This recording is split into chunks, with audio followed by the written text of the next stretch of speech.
We have a full course on Swift syntax, and if you're new to the Swift programming language, I highly recommend going through it. For now, I'm going to attempt to give you a quick intro into Swift in under 5 minutes. It is just the basics that you need to know, and it assumes you've seen some programming language concepts before. There are just 4 key concepts to understand before we can start coding: variables, control flow, classes, and functions. Hopefully, you're watching this video as Xcode downloads. Ready? Here we go. Variables.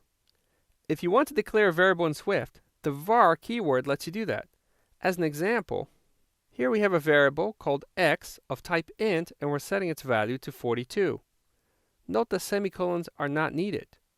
Do you see something else that's a bit odd? That's right. The type of this variable comes after the variable name, different than most other languages. The reason for this is that Swift can infer the type of the variable, so in most cases you can leave the type completely off. For example, here I could just make x equal to 42. Now something else you're going to encounter in your code is a constant.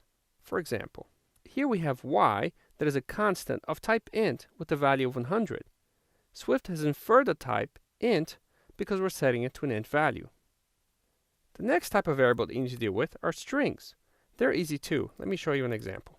Here we have a variable of type string, and I'm setting its value to hello. Moving on to control flow.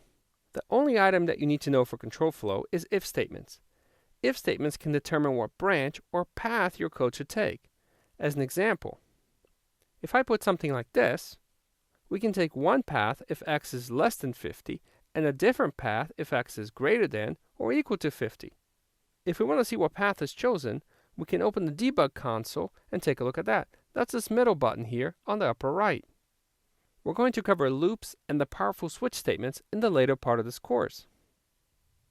Classes are objects which allow you to store values and have functions that operate on those values. The really interesting part of classes is that they have inheritance, and therefore they can carry forward any values and functionalities from their parent, called a superclass.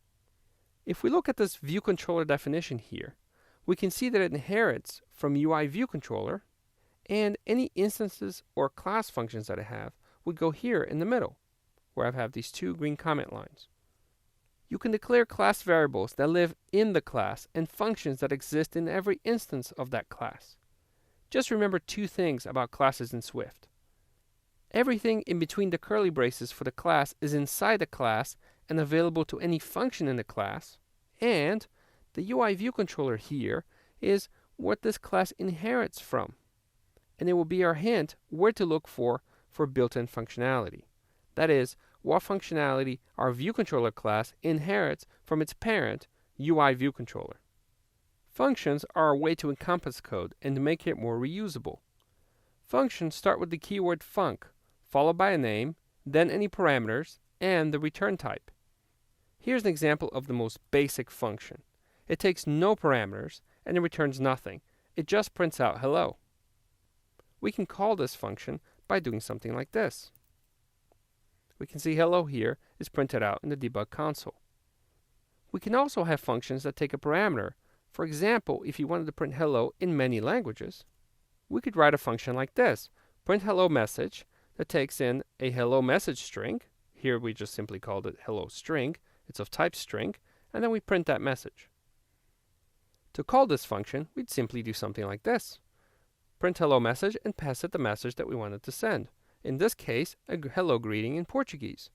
So here we have the hello greeting in English with the regular function, taking in no parameters, returning nothing. And we have the Portuguese greeting for the function that takes in one parameter string. It also doesn't return anything. It just simply runs the print command. That's just a little bit of Swift that you need to know before we dive into Xcode and iOS development. I've included a link below on our Swift refresher and other resources if you want to learn more.